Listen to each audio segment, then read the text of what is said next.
For the past decade, I've really been on a mission, and that is to document the lack of autonomy and lack of basic human rights that women and girls have in the developing world.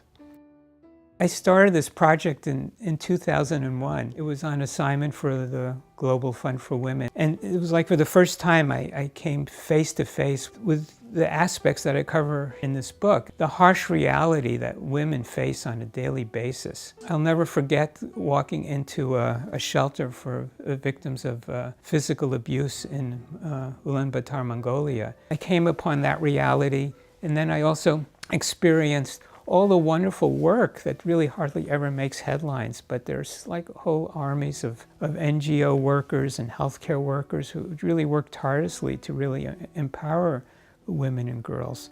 So I've accumulated this body of work, and I really feel it's important to really get it out there.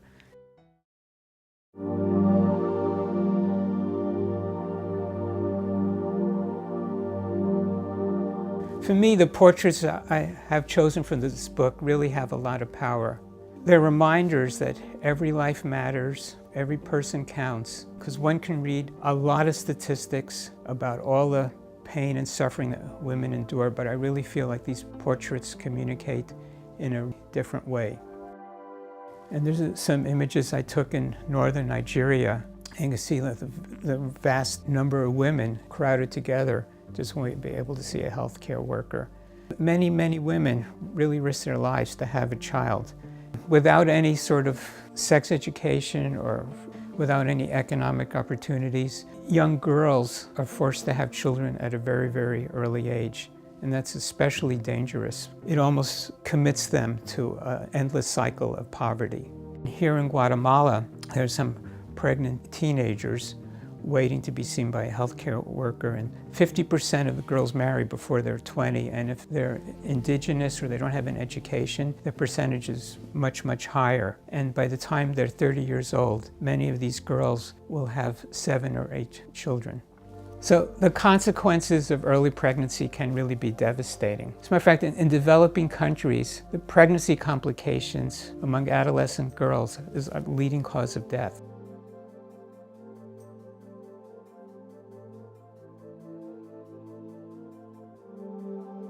I found out that Indonesia actually traffics 6 million women a year, ostensibly to act as domestic servants. This woman, Seni, was held as a prisoner in Saudi Arabia for 3 years without being able to contact her own family that she left behind. And here she is with her husband and her son, and she actually was reunited with her family after 3 years through the efforts of an NGO. This is Kala, and this is in Rajasthan, India, and she's all of 13 years old. And she was married I found out when she was only 3 months old. Now she still lives with her parents, but as soon as she's sexually mature to have children, she'll be shipped off to her husband's home.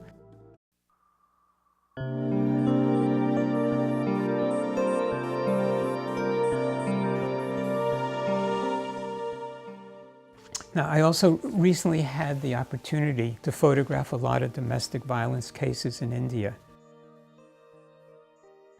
This is Nazia, and her story was that she was married a year ago, and the dowry that was given was a motorcycle, but her husband was not satisfied with it. So what was his solution? He tried to kill Nazia, not once, but twice. This young girl, Mira, and her mother was a sex worker, and her brother was a petty thief. And her mother was trying to get Mira to follow in her footsteps, and Mira refused, and they really beat her quite badly. She actually went to the police station, and the police told her that, oh, you should just listen to your mother and we'll even be your good clients. And fortunately, the story had a happy ending. The NGO intervened. They got Mira to live with her aunt and uncle, and she's now back in school. The second half of the book, I want to show you all the efforts being made to empower women and young girls throughout the world. So one of the things I really covered is teenage sex education programs. Here's a scene that was taken in Cusco, Peru. This young woman Ophelia is a peer counselor, and here she is explaining the use of a condom to a young student who happens to board at her parents' guest house. And these are like the types of scenes that we would never ever see in our country.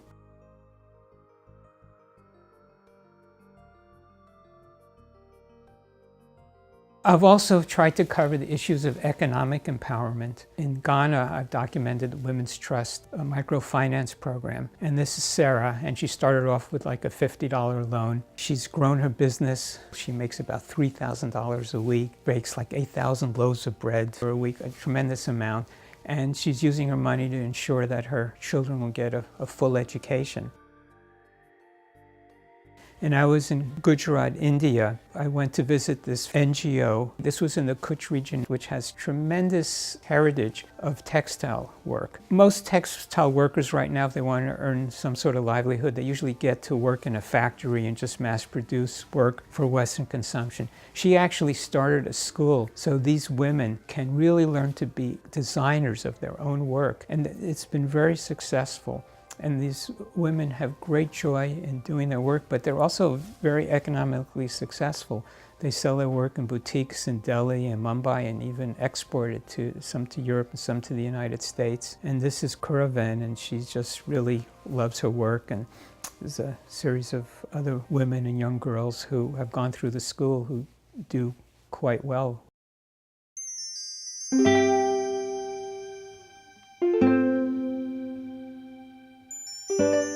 The biggest section of this book is on girls' education. I have to say, like, of all the things that I photographed, it's being in a classroom with girls. It just gives me the greatest hope and the greatest amount of energy. One of the projects I photographed was in Rajasthan, India, for Educate Girls. And the first young girl I photographed in this little village, and unfortunately, her parents did not allow her to go to school. She had to really stay home and watch her younger siblings and the goats. And her neighbor had a completely different story. Her mother realized she had a chance to travel out of a village, and she realized that if she had education, she would have had much more opportunities in her life. So she's really ensuring that her daughter is going to be educated. Educate Girls they also work in very rural communities where girls have not been allowed to really go to school. Sunita, she's just 7 years old. You could just see by the intensity of her concentration how involved she is and what great motivation she has to really, really learn.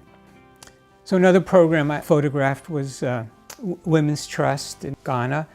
They also have a girls' scholarship program where they provide scholarships to 100 of the best and brightest of the young girls in the village. Here in northern Nigeria, there's another program that goes and visits these little villages, and I actually took this photograph in a mud hut. When the instructor brought out a computer, these girls this was like their first glimpse of the outside world, and they were like so interested and they were so eager to learn. I intend to end the book with a portfolio of young girls, some with their mothers, that will accompany a wonderful statement of purpose from the United Nations Population Fund. It is a hope that they will grow up in a world where every pregnancy is wanted, every childbirth is safe, and that each young person's potential, especially those of young girls, is fulfilled. I feel it is important to get this work out into the world for all the young girls and women whose voices need to be heard. Women on the Edge has the potential to be a landmark book. It will help educate young students and create a whole new generation of activists. The book is being designed by the legendary designer Milton Glaser, and I have commitments from the many organizations that I have worked for to help use their social media to reach over 1 million people to publicize this body of work. What I have shown you is only a small sample, but this project can only become a reality with the support of people like you. Please donate. Every dollar counts. As Hillary Clinton has said, I believe that the rights of women and girls is the unfinished business of the 21st century. Please help make this project a reality.